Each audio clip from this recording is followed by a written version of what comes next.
Euh, je pense que c'est un problème très moderne, le fait d'avoir des images de ce qui se passe dans le monde et des pires choses qui passent à la télévision. Même si maintenant, je crois que c'est un peu plus censuré qu'avant. Mais ces images, elles passent quand même dans les articles de presse et on peut les voir sur nos téléphones portables, sur les smartphones. Parce que Donc, on les voit quand même. c'est un ancien texte pour moi, pour nous. Oui, C'est oui, oui, le 15 Soudan, oui, je me souviens. 15 ans. Il y a 15 ans, il n'était pas qu'un smartphone. Oui, Nous oui, devions oui. regarder télévision.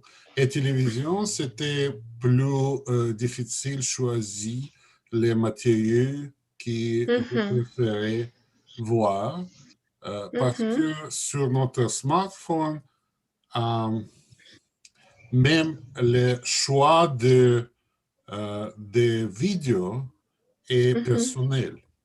Par Oui. exemple, si vous n'intéressez pas beaucoup de politique, vous ne recevez pas beaucoup de matériaux politiques. Mhm, mhm. Euh, c'est bon, mais ce n'est pas bon. Ce n'est Oui. pas bon parce que, par exemple, si vous n'intéressez pas un thème de politique ou Mhm, histoire ou événement dans le monde, vous mhm, pouvez manquer le mhm. commencement de la guerre troisième De la mondiale. Troisième Guerre mondiale? Parce que vous n'intéressez pas euh, Mhm, et vous ne recevez une information sur ce thème. mhm. Oui, c'est vrai. Nous vivons dans un tunnel, dans une boîte, dans une boîte spéciale de nos intérêts Mhm, et nous ne pouvons pas quitter cette boîte. mhm. Et c'est autre problème. C'est vrai. Avec la C'est vrai. télévision, nous avons eu le problème de forcément, Oui, agressivement, euh, on devait voir. oui. Et On était obligé de maintenant, savoir. oui, nous pouvons ne voir pas, mais nous pouvons manquer les choses très plus importantes euh, Mhm.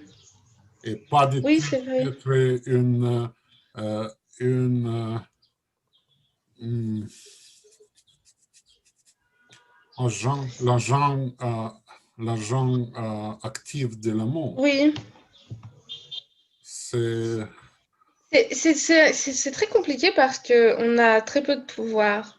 Même en donnant de l'argent, par exemple en donnant 1 dollar par jour pour soutenir un Soudanais, c'est juste un pansement. On ne résout pas le problème. Il n'y a pas de résolution.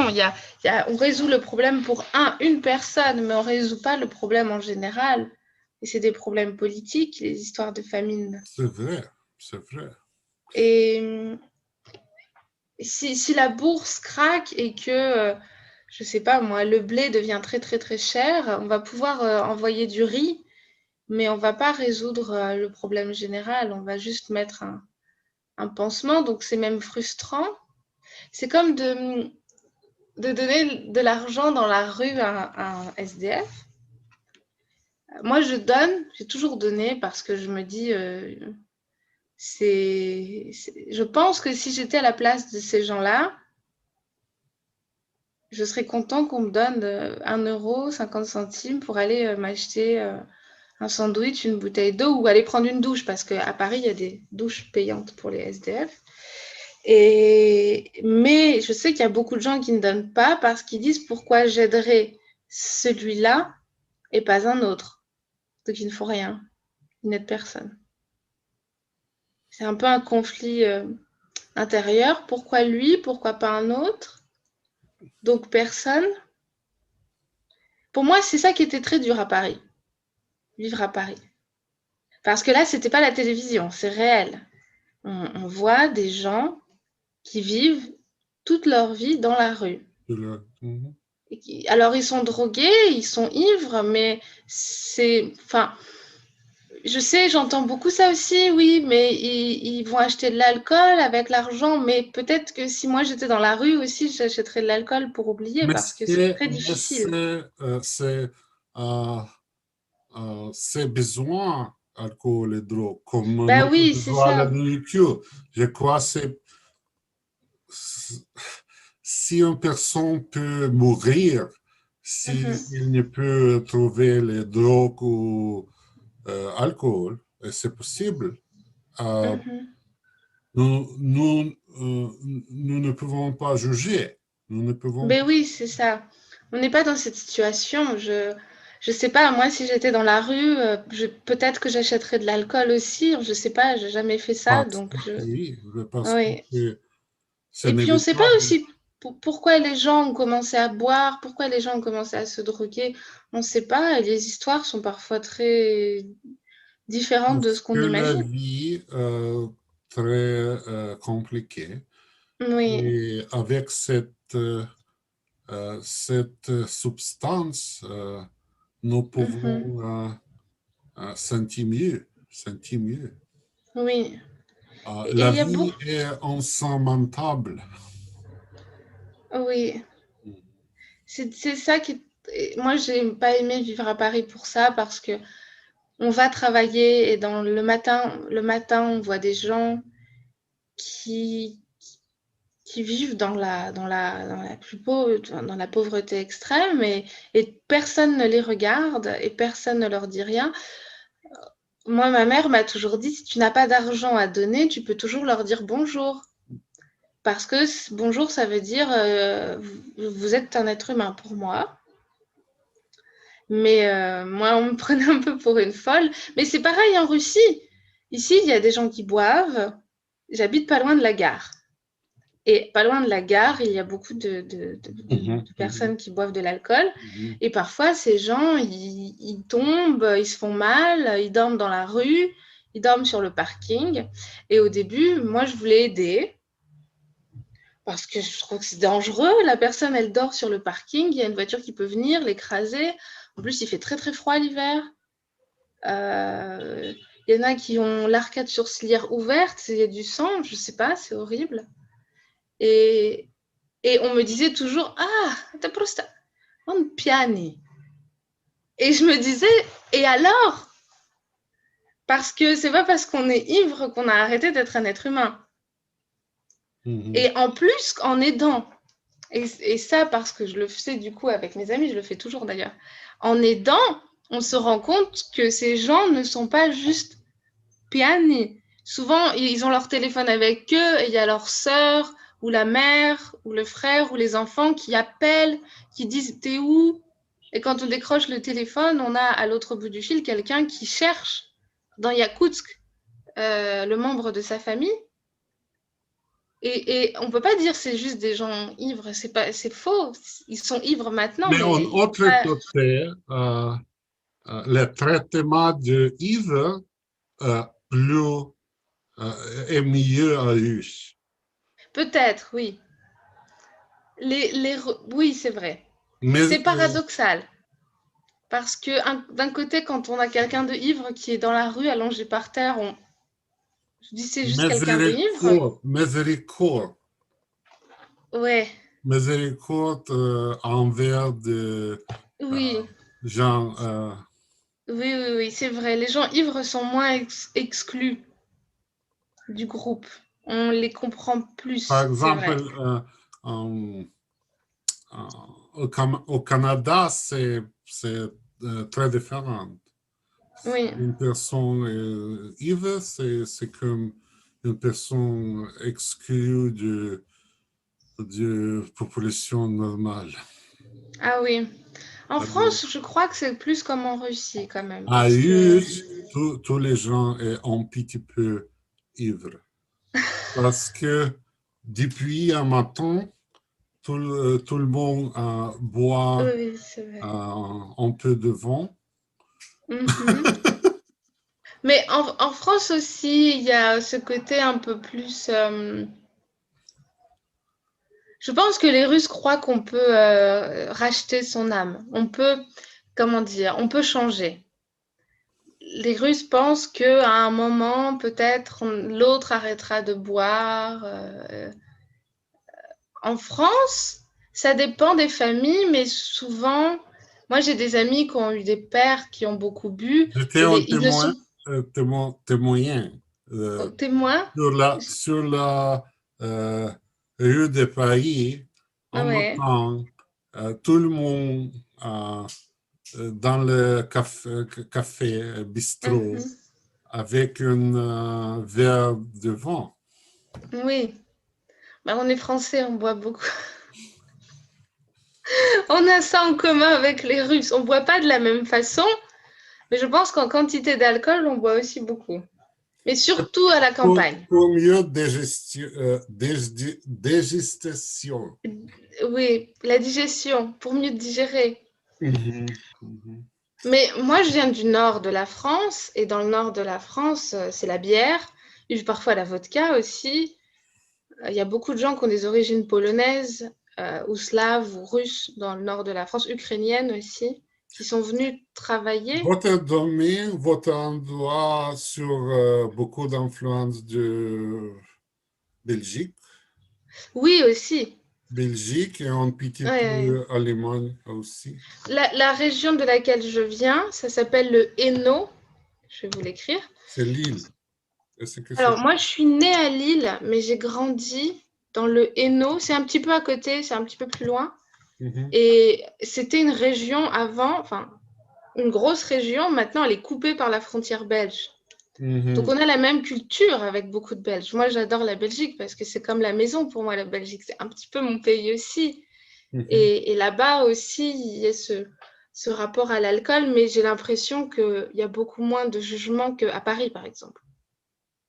À Paris, c'est très dur, alors que dans le nord de la France, on va dire, bon, écoute, c'est papy, faut laisser grand-père, ou c'est pas grave, ou voilà, on essaie de se J'ai débrouiller. senti que l'atmosphère à Paris est très agressive.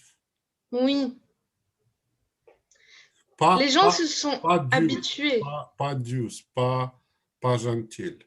Par Oui. exemple, ici, à Montréal, l'atmosphère plus agressive de quelques autres domaines du Québec. Si Ah vous, ouais? si vous allez à une petite place ou même Québec City, ville de Québec, c'est Mhm, l'atmosphère plus plaisante de Montréal. mhm, Et par exemple, en Ottawa, mhm, l'atmosphère est plus plaisante de Toronto. mhm. Euh, Ah, c'est intéressant. C'est intéressant, oui, Paris, c'est très agressif. Il y a quelque chose dans l'air, il y a une ambiance, il y a une électricité, je sais pas, qui fait que c'est un peu... Quelle expression très souvent nous pouvons euh, écouter, attendre dans Paris? C'est pas ça, c'est pas ça, c'est pas ça. c'est pas ça, c'est vrai. C'est vrai. Moi, j'appelle Paris la fourmilière. Mhm, mhm. Je me dis toujours, on est plein de petits êtres qui bougeons comme ça, qui font nos petites affaires, mais on est minuscules. Paris, c'est très grisant. C'est une ville grisante qui donne un sentiment de grandeur alors qu'on n'est rien. Et c'est ça le paradoxe. Quand je vivais à Paris, je faisais mes études et je travaillais. Et j'avais un ami qui travaillait avec moi. On travaillait dans un magasin de tissus. On avait un salaire, mais tellement bas.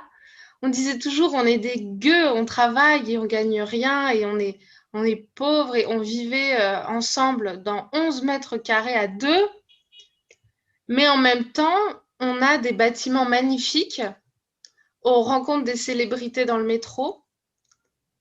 Moi, bon, bah, j'avais 20 ans, donc je me faisais draguer par des hommes qui avaient beaucoup d'argent parfois, qui m'emmenaient dans des restaurants très chics. Et après, je rentrais dans la chambre de bonne, au 11e étage, au 10e étage, tout en haut. C'était vieux, c'était moche, c'était pourri à Montmartre. La vue est très belle, donc on a la grandeur. Mhm. L'appartement est pourri. C'est beaucoup d'extrêmes qui sont confrontés tout le temps. et je trouve qu'il y a une tension.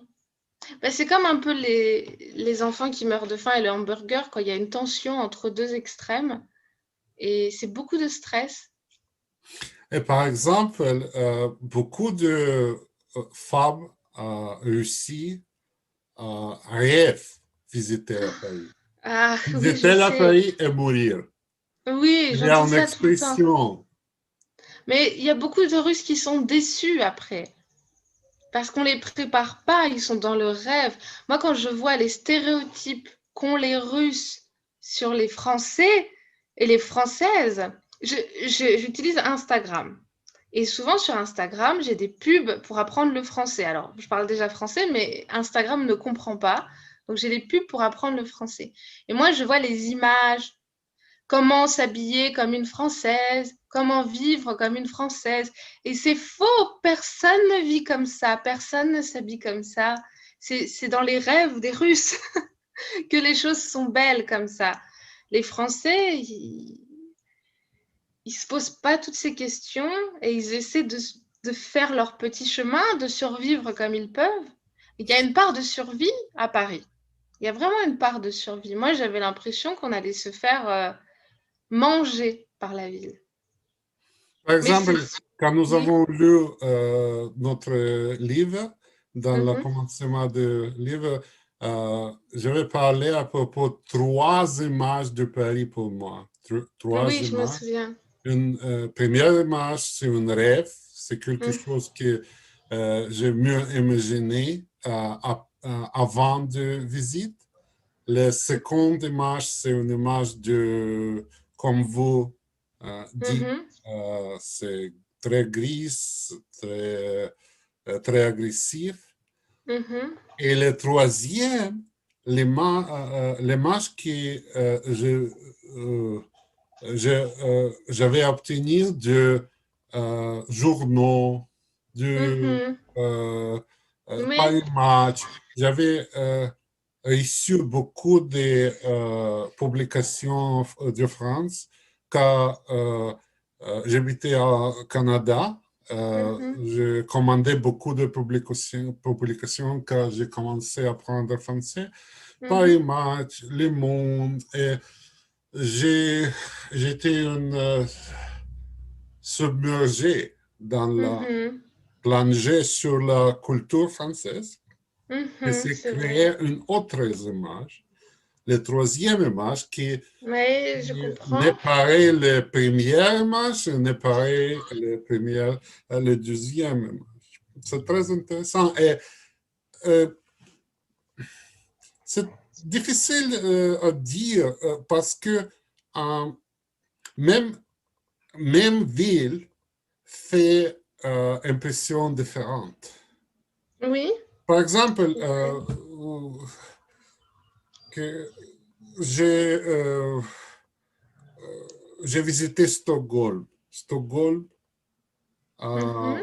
les premières visites n'étaient pas bonnes. Je Mhm. n'aimais pas cette ville. Mhm. Et les deuxièmes visites, jamais. Mhm. Ouais, c'est intéressant, oui. C'est changé. Au Cuba, Cuba, par exemple, les premières visites, j'aimais Cuba parce Mhm. que euh, j'ai resté dans la 5 étoiles Mhm. resort. Et la deuxième fois, seconde fois, elle était dans les conférences locales Mhm. des Mhm. pays euh, centre d'Amérique à Mhm. propos de la cosmologie. Et Mhm. c'était très, très, euh, non, bien. Mhm. Paris. Paris est très, je n'aimais pas beaucoup. Oui. Et je crois aussi que j'ai trois images de Paris. Quand j'avais 15 ans, avec ma mère, on allait peut-être une fois par 4 mois à Paris pour voir une exposition. Et moi, j'arrivais gare du Nord, je venais de la campagne où il y avait des vaches. Euh, Moi, je voyais à la télé Paris super, j'allais à Paris, je trouvais ça merveilleux, c'était génial. C'était la vie moderne, c'était la mode, parce que j'adorais la mode, j'aime toujours beaucoup la mode. Je voyais les robes, je voyais les gens, j'adorais Paris, j'avais l'impression d'être au centre du monde. Et j'ai rêvé, rêvé, rêvé de Paris. Je suis arrivée à Paris et Paris est devenu un enfer pour moi. Après, j'avais qu'une envie, c'était fuir Paris.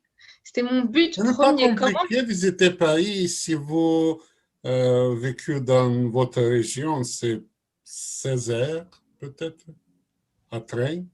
Ah non, pour moi, c'est rapide parce que je viens du nord, donc c'est pas très loin. Mhm. Pour nous, c'est 3 heures en train. 3 heures. Fallait le matin se lever et on allait à Paris comme Mhm. ça. Mhm. Mais ma mère avait vécu à Paris. Donc, elle connaissait très bien et elle me montrait Paris, tout ça, c'était génial. Mais après, oui, ça a été très dur pour moi. Et justement, je détestais ce côté centre du monde parce que les gens se sentent centre eux-mêmes, centre du monde. Et en fait, non. Et maintenant que je suis ici, à Yakoutsk, je vois Paris, pareil, les photos, et je me dis, c'est vrai, et même les photos que j'ai prises quand je vivais à Paris, je voyais pas vraiment la beauté. Maintenant, je me dis, ah oui, c'est beau, mais je sais que si je retourne, ça va m'énerver, je vais pas aimer. C'est vrai. C'est le problème de Paris. C'est une ville Alors, très particulière. c'était une conversation très, très intéressante. Mhm, Bien oui. pour